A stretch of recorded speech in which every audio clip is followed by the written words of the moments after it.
Okay, so most of you that have started watching the anime after wanting to see what the hype is about probably got insanely confused, despite watching just the first 2 episodes.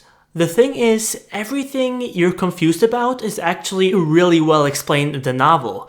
It's just the anime's fast pacing and the fact that they skip a lot of the novel's content makes it super difficult to understand. And that is exactly why I am here to explain to you what the heck you just watched. First off, let's talk about our main character, Klein Moretti. He was isekai'd, or how they word it, transmigrated from modern day Earth to the world of Lord of the Mysteries, with his previous name being Zhou Mingrui. Also, that beginning sequence with Klein attacking a crazy pregnant woman, don't worry about that, it has no significance to the plot.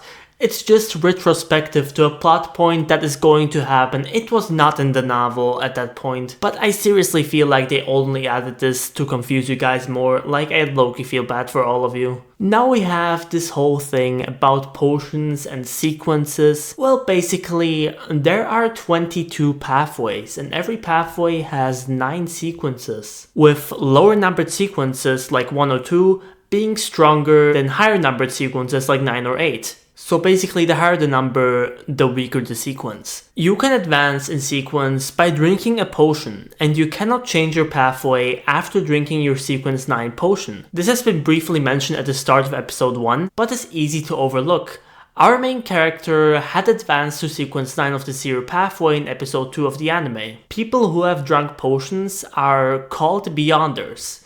And Klein had to become a Beyonder, as you have seen in episode 2. Dune Smith's ability to go into people's dreams, like you saw happen with Klein episode 1, is also a Beyonder ability. And then some of you might be confused by what the luck enhancing ritual mentioned is, which is elaborated on extensively in the novel during this section. Basically, he had gone through a luck enhancing ritual on Earth right before being transmigrated, thus leading Klein to believe that this ritual was the cause of it, which is why he performed it and landed in the space above the grey fog. By the way, for some of you, the subtitles might just have Klein just chanting Celestial Worthy 4 times, which is just not what he's chanting in the novel. The chant you see on screen right now is the exact ritual he was chanting, which in itself isn't too important, but the individual lines of it will be elaborated on later, so I think this makes a lot more sense for most of you. Anyways, then we have the section of Klein being in the mysterious space above the grey fog, where suddenly 2 people just appear in it out of nowhere. These 2 people being named Audrey Hall and Alger Wilson. Alger makes a deal with Audrey for one of the sequence 9 potion formulas he has. The potion formulas he has in his possession being of the Spectator pathway and Sailor pathway.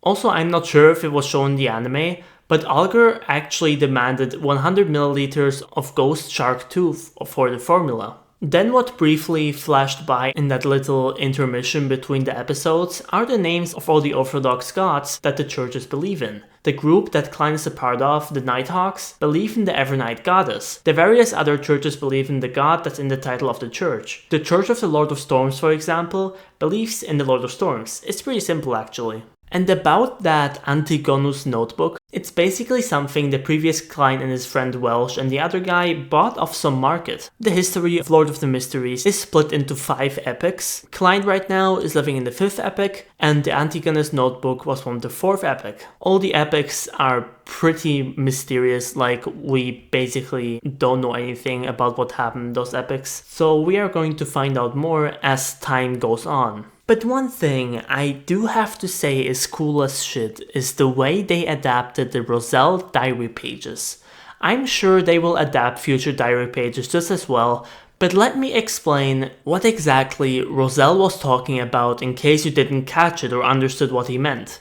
He was talking about the acting method, which basically is that the names of the sequences for the pathways like Seer, Sailor or Spectator for example are guides for how you need to act in order to digest the potion. Digesting a potion is required to get to the next sequence, and so this information is extremely valuable to Klein at this stage. And in case you didn't know, You can become a terrifying monster and lose control if you don't digest the potion or have your emotions go rampant during the drinking of the potion or during a fight with certain types of Beyonders. So basically, Klein could have just died right there when he drank the potion. That's about all I can think of that could be extremely confusing to some people watching. Let me know if this was helpful or if I should make more videos like this on future episodes.